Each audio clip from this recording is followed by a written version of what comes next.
Hey there, folks. Welcome to another episode of Rise Like Lions. I am Kevin McKay, and it is just me today. Dave is off. It's actually Dave's birthday today, so I'm giving a birthday shout out to my podcasting comrade, Dave Hinckley. I hope he's having a good time.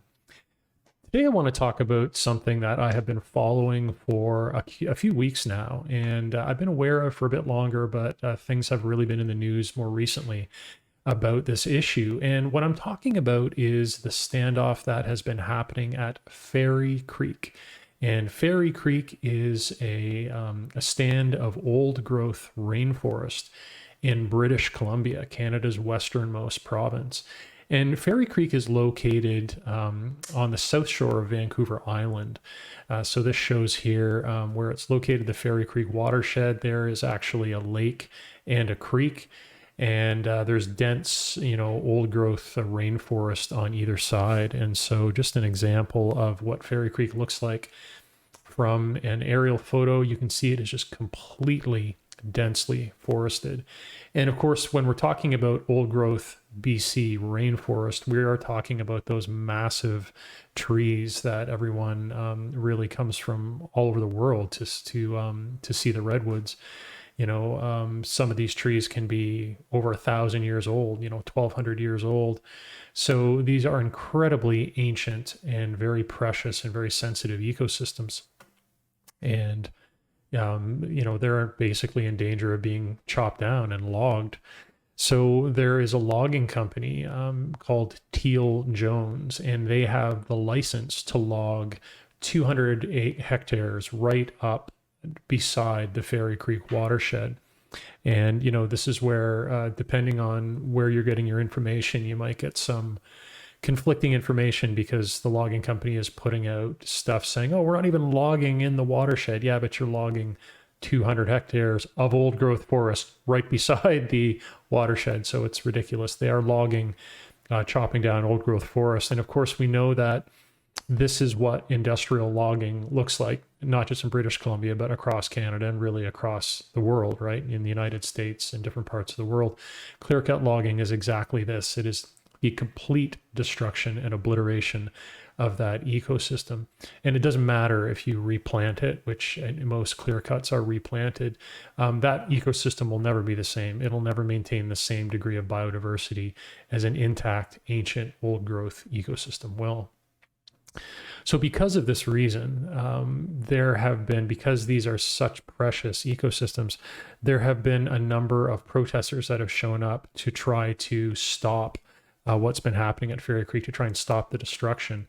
And so you have all of these various organizations of forest defenders, and chief among them is an organization known as the Rainforest Flying Squad. And they have been setting up camps, and not just at Ferry Creek, there's actually several camps across the old growth forests that are all being logged. So there's a number of stands of old growth forests that are under threat, and there have been protesters, forest defenders there for months. And what happened, where this really started to escalate and where it really got on my radar, is that in April of 2021, the logging company Teal-Jones was able to get an injunction. And so an injunction is a legal order you can get where you can have people forcibly removed from your property. And so in this case, Teal-Jones is saying we have a right to log this parcel of land. We need these protesters removed. So the injunction is passed. But of course, if you're a land defender and you're serious about what you're doing, you're serious about protecting these ecosystems, you don't just go. And so the protesters dug in and said, listen, we're not going to leave. These should be protected. So what the protesters have been arguing for is that they're not saying there should be no logging. And this is something that's really important to understand. They're not, completely anti-industry. They're simply saying if logging is going to be done, it needs to be done sustainably. And there simply needs to be no more logging of old growth forests, period. And they're supported in this. And in fact, as we're going to see, the BC government even did a study on forestry and old growth forest management, which essentially said, yeah, we have to stop logging old growth forest. So the forest defenders dig in, and then what starts happening is the RCMP starts enforcing the injunction. So, you have all these protesters there, you have the RCMP there, and it is like, oil and gasoline combined. And so I'm just going to show a quick video on what kinds of things have been happening in the enforcement of the injunction at Ferry Creek. And I just want to be this, I guess, a bit of a trigger warning, folks, because this gets a little bit intense, because this is basically what happens when the RCMP or the police are given carte blanche to forcibly remove people who are protesting in the public interest.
So, I don't want to belabor that for too long, because it is very, very difficult stuff to watch. I myself have been in similar situations, and so I find it really challenging to watch things like that. And so this is what was happening at Ferry Creek, to the extent that it has now become the single largest act of civil disobedience in Canadian history. So this is historical struggle that's unfolding before us. Over 960 people have been arrested. And this has led many people to make comparisons to a previous conflict that happened in British Columbia against old growth logging. And this was the Clayoquot Sound protests that happened back in 1993. Well, actually, they were happening all through the 80s and the early 90s. But they really came to a peak in 1993, and it was 850 people were arrested. Sorry, over 850 people were arrested in Clayoquot Sound. And up till that point, it had been the largest act of civil disobedience in Canadian history, and it was successful. So protesters were able to hold off the clear-cut logging of that sensitive old-growth rainforest ecosystem. They were able to save it. And so what's happening at Ferry Creek is very, very similar. The tragic thing is it is happening 30 years after the fact. And this is what is so hard to believe about this battle unfolding in Ferry Creek. They called the Clayoquot Sound protest the war in the woods. And they're saying this is the war in the woods too, And to date, over 960 people have been arrested in Ferry Creek. So people have been coming, like I said, from across BC, from across Canada, to try to prevent this this destruction of the ecosystems. I should point out as well that there is also a there's obviously First Nations groups that are involved in this, because most of British Columbia, most of the forest is on unceded native land, and so it's the Pacheedat people, and they are also players in this whole conflict. What's a little bit controversial or confusing for some people is some of the Pacheedat leadership has come out and said, we want the protesters to leave, we want to control our own lands, we want some logging to happen because we're going to get some money for that. But you also have, I think, really important voices from the Pacheedat community, in particular, an elder named Bill Jones, who has been saying exactly the opposite. And he has been reinforcing that, in fact, people need to come down to the land, and they need to pitch in, and they need to help out. And so there is just a short video that I want to play. And this is Bill Jones himself sending a message. I invite you wholeheartedly to come up to Ferry Lake here in Port Renfrew, BC, to look at our old growth and come out and help us save the last of the old growth. And I plead you to bring your friends, all of your friends, to show them how important and how tender this ecosystem is, and that must be protected at all costs. Tleco, tleco, and come and visit and be with us. So there you go, right from one of the elders of the Pacheedat nation, imploring people to come and help him and other First Nations people to defend the ecosystems there at Ferry Creek. And so, right now things are really at a bit of a crossroads in terms of the protest, because again, you have this incredibly powerful logging company that is obviously wanting this logging to continue, and they've already challenged the court's ruling. So the court recently, maybe I forgot to mention this. Here's the other really interesting thing that just happened, is the court rescinded the injunction due to, the sorts of behavior that you were seeing in that one video clip I showed you where the police were assaulting the protesters. Because of that, the court actually rescinded the injunction, which is an incredible thing. It's actually an incredible victory.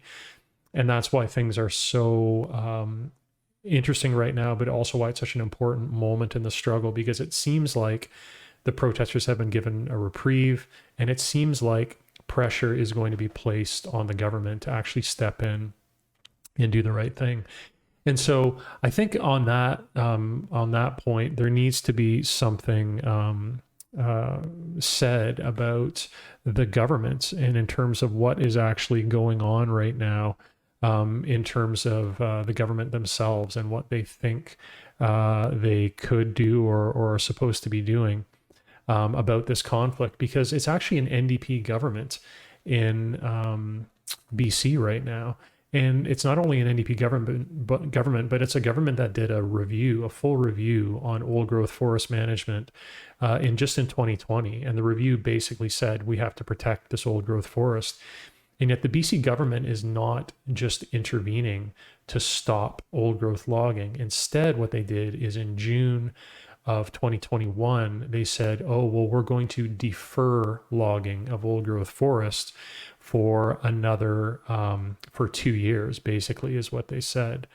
And so this is something that is, protesters are saying is just, it's completely inadequate, that, what they don't want old growth forests to be, they don't want its destruction to be deferred. They just simply want it to stop, right?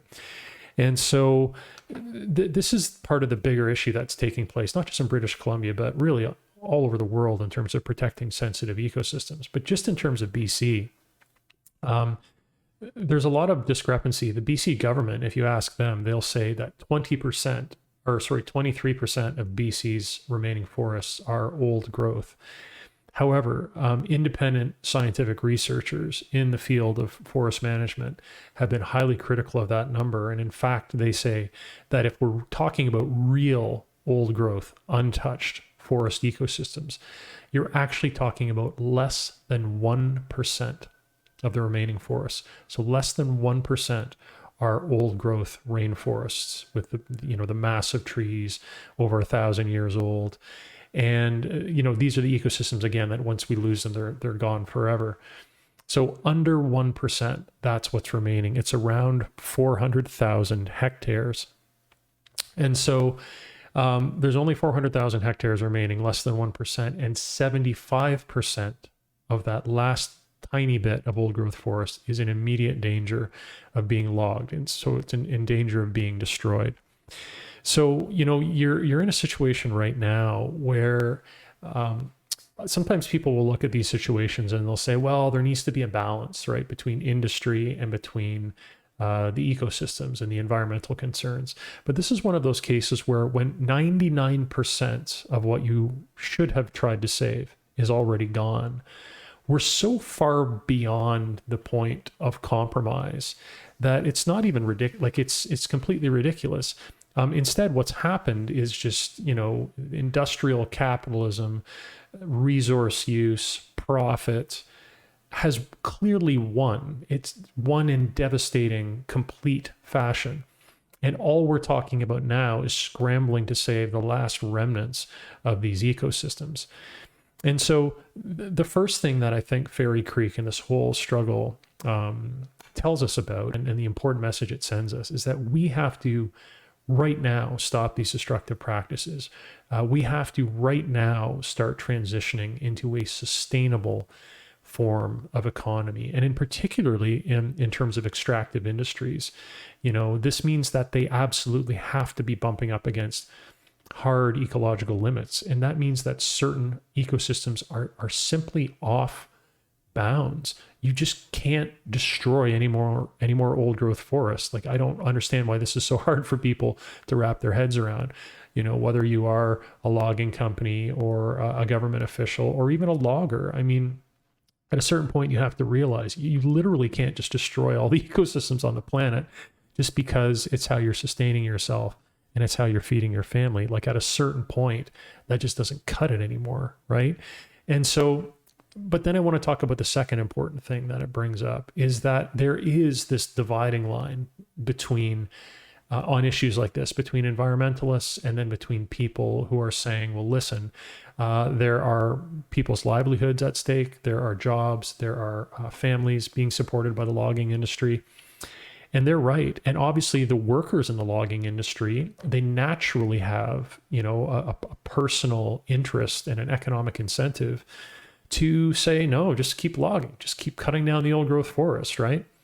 And so this is something that, again, folks, at this stage of the game, I find really infuriating, because this dichotomy between jobs or environment is simply a false dichotomy. It has been for decades, and we have to just get over this, because we have known for decades that we have to change the way in which we run our economies, especially, like I just said, in the extractive industries, in forestry, mining, fishing.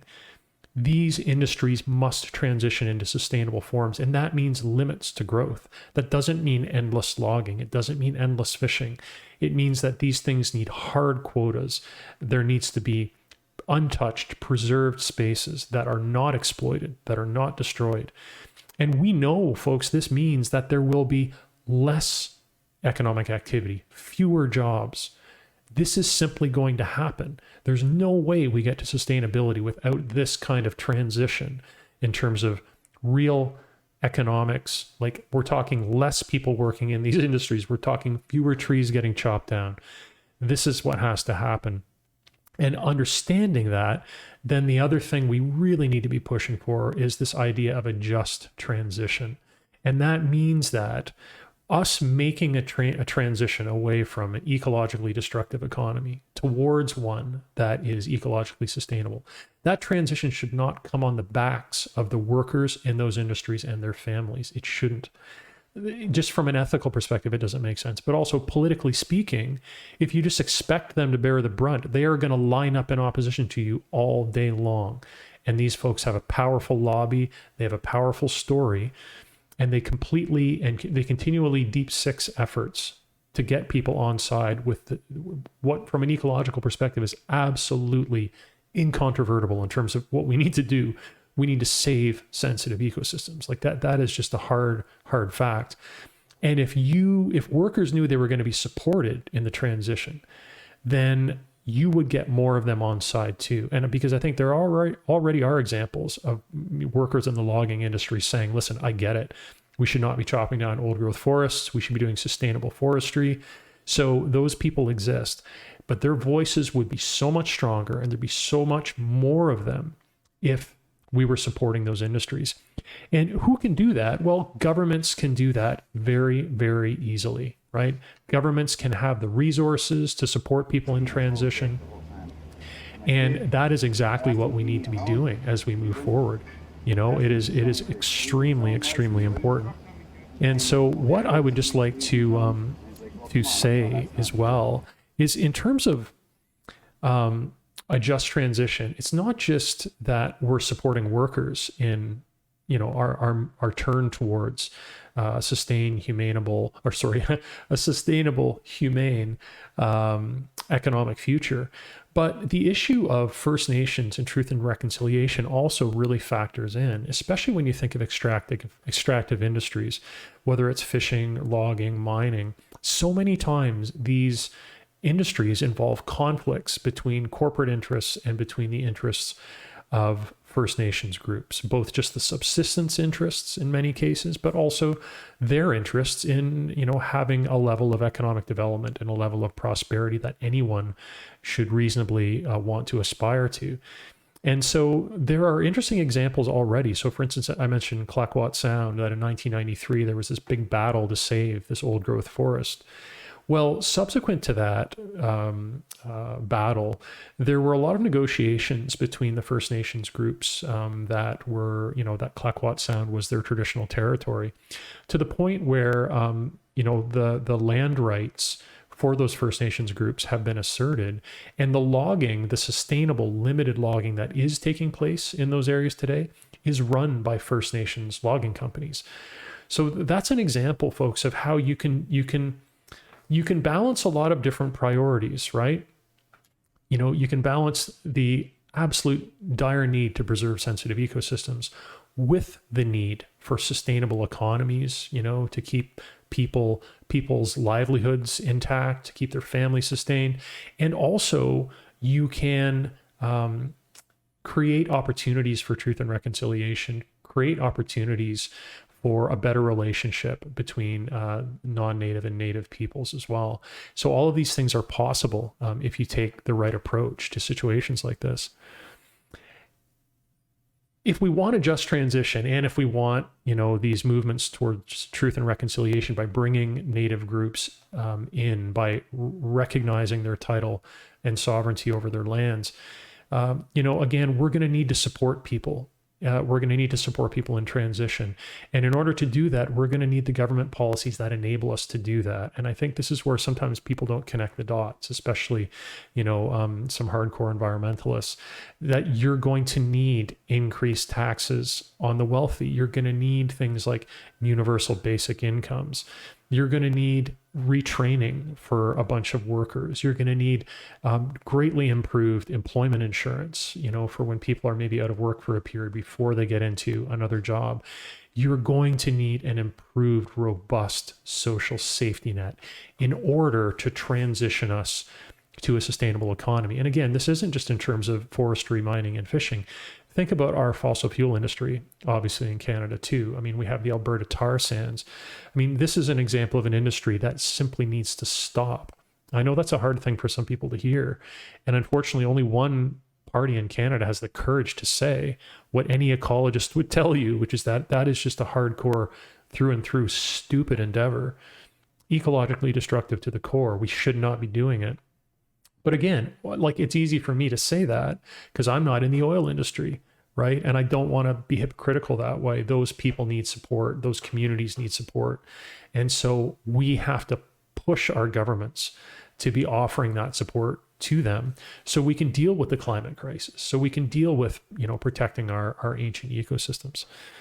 So the last thing I want to suggest is that, it's really important, I think, for us to all think about what we can do in order to help this, this situation that we have where we have these sensitive ecosystems that need protection. And there are a number of organizations. Well, first of all, I'll go through some different things that people can do, right? So the first thing is, there's been a brief respite in the sense that the injunction has been rescinded at Ferry Creek. So the RCMP is withdrawing. However, the logging company is fighting it in court. They're appealing it. They will not stop. That's just, those forces don't. They're going to keep trying to extract every last dime they can out of that land. And they're going to come hard legally in terms of trying to get this overturned.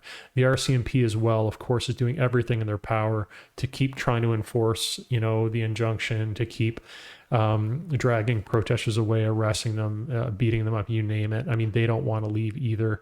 So these forces are still there. They're still powerful. So one of the things that all of the organizations are talking about, in particular the Rainforest Flying Squad, is they want people to come there. They want people to come to British Columbia, come to Vancouver Island, and help participate in the struggle. And that's something, folks, I wish I could do. I wish I had the ability, the time, and the flexibility to do that. I'm here in Ontario. I just can't right now. But if you can, that would be amazing. I mean, the work that the people there are doing is really absolutely critical work for the entire planet. I mean, not just those local ecosystems. They are heroic in the truest sense of the term. And if you're able to participate in that, that's amazing. As well. And I'm going to put links below in the video to different groups like the Wilderness Committee and the Rainforest Flying Squad, different groups that are directly involved in the resistance there. And so, you can check out these links yourself and you can see how you can participate. But of course, not all of us can just sort of drop everything and show up to BC to one of these camps and do this amazing work to help these forest defenders. So other things we can do is we can donate. These organizations need resources. They need legal resources to fight the battles in the courts. They need just practical resources to sustain camps and whatnot. And so again, in the links I'm going to put below in the video, there are ways you can donate. For instance, the Rainforest Flying Squad, like they are such an amazing, hardcore frontline organization, and they need help. So I know myself, I've made a donation, and I think it doesn't take much, folks. Even if you have 10 or 20 bucks that you could go online and donate to them, I think that would help a lot.